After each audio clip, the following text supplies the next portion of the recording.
place that exists somewhere between two worlds, between the mountains of Japan and the forests of Scandinavia, between silence and softness, between having less and feeling more. This is Japandi, and tonight we step inside a bedroom that breathes it. Close your eyes for just a moment. Imagine the quietest morning you have ever known. The light arriving slowly without asking permission. A room that does not demand anything from you, that simply holds you. That is where we begin. The walls are the color of morning fog, not white, never quite white, something softer, the kind of tone that holds light rather than reflecting it, as if the room is slowly waking at its own pace, undisturbed.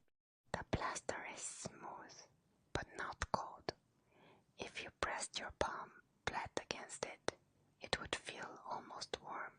A single window, clean lines, no curtains, only a panel of linen undyed, loosely woven, hanging still in the afternoon air. Light comes through it slowly. It does not rush across the floor. It drifts. The bed sits low to the ground. This is intentional. In a Japandi bedroom, the bed is not a throne. It is a resting place, close to the earth, close to the weight of the body after a long day. The frame is oak, solid, pale, with a grain that runs in long, quiet lines like the memory of the tree still held inside the wood. There are no embellishments, no carvings, nothing asking for your attention, only the material itself doing what it does best. Run your fingers along the edge of the headboard and you would feel that slight roughness, the place where the wood has been sanded but not sealed into smoothness. Still itself, still honest. The bedding is layered, a fitted sheet in warm white cotton, the kind that has been washed so many times it has become softer than softness. A duvet in natural linen, slightly rumpled, as if someone has just risen or is just about to lie down, and then a throw, folded loosely at the foot of the bed. Chunky knit, the color of oat or pale sand, heavy enough to feel deliberate, the kind of weight that says, stay. There are two pillows, just two.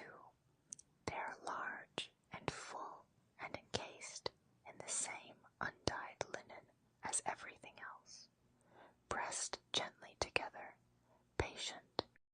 On the floor, beside the bed, a small woven rug, round, low pile, natural jute, the color of dry grass in late summer. It sits not as decoration, but as punctuation, a soft landing for bare feet in the early morning, when the floor is cool and the day has not yet begun. The floor itself is pale, timber white planks, long and uninterrupted, each one slightly different from the last, lighter here, warmer there, living material, still changing with the seasons. There is a bedside table with a single drawer, made from the same pale oak as the bed. On its surface, a ceramic cup, no handle, rough to the touch, glazed in a matte stone gray.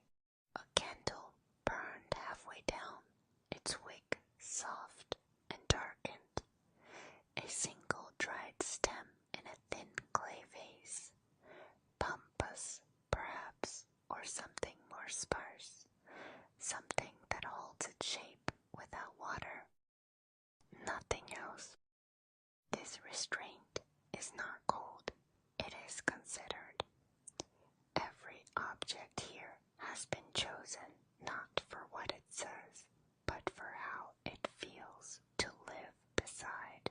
The room does not echo. Sound is absorbed gently by the linen, by the wood, by the small stack of books on the low shelf near the window. Their spines face outward, but they are not displayed. They are simply there, the way useful things are simply there. The shelf itself is minimal. One plank, wall-mounted, floating. Below it, a small ceramic bowl mat, asymmetric, the kind that a human hand shaped without a mold. Inside the bowl, a few smooth river stones, cool, tactile, absolutely still. In the corner of the room, there is a chair, low, wooden, curved in a way that suggests the body without imitating it. A small cushion sits on the seat linen again, in the same family of pale neutrals as the rest of the room, but here just slightly warmer. A hint of dusty rose, perhaps, barely there. This chair is for the hour before sleep, for sitting with a book you may not finish, for looking out of the window at the light as it leaves.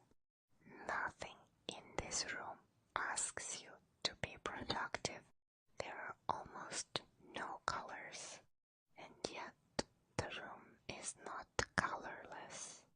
There is the warm amber of the wood, the cool dove gray of the plaster, the deep earthy shadow beneath the bed frame, the pale ivory of the linen catching a last edge of sun. These are not colors chosen from a palette. They are colors that exist in nature without announcement. The color of river clay, of birch bark, of stone after rain. Together, they create something that is neither warm nor cool, neither minimal nor full. They simply hold. A small plant sits near the window, not a dramatic statement plant, not sculptural or towering, something quiet, a single stem of dried eucalyptus in water, leaves still holding their silver green, or perhaps a bonsai small, ancient looking, tended with slow attention over years. It breathes into the room, a living thing among all the still thing. In Japandi philosophy, nature is not decoration, it is presence. The light is changing now. What was soft afternoon gold has become something dimmer, more amber, more interior. The candle on the bedside table could be lit soon. It would cast exactly the right kind of shadow, moving slightly, gentle, warming the underside of everything it touches. The room does not need more light than this. There is a Japanese word, ma. It means, roughly, the space between things, the pause, the interval, not emptiness, but meaningful absence, the silence between two notes that makes the music breathe. A Japandi bedroom is built from ma. It is what lives in the space between the pillow and the wall, between the candle and the stone, between the tree outside the window and the wood inside the floor. It is the reason the room feels like an exhale. And there is a Scandinavian concept to look on. Not too much, not too little, just the right amount. Not a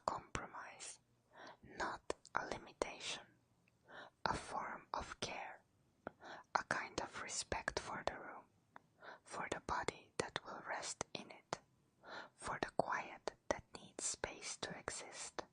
These two ideas from two different shores have arrived at the same understanding.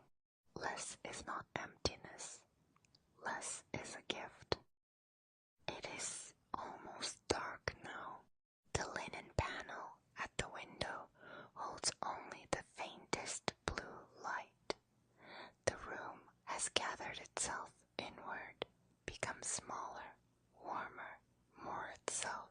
The bed is still. The candle is ready. You have been in this room before.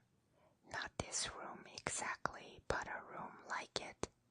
A room you have imagined on difficult days.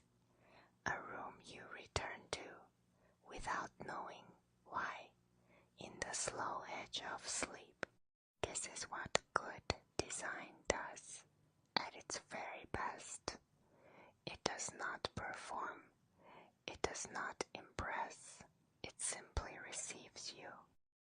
It holds you without holding on.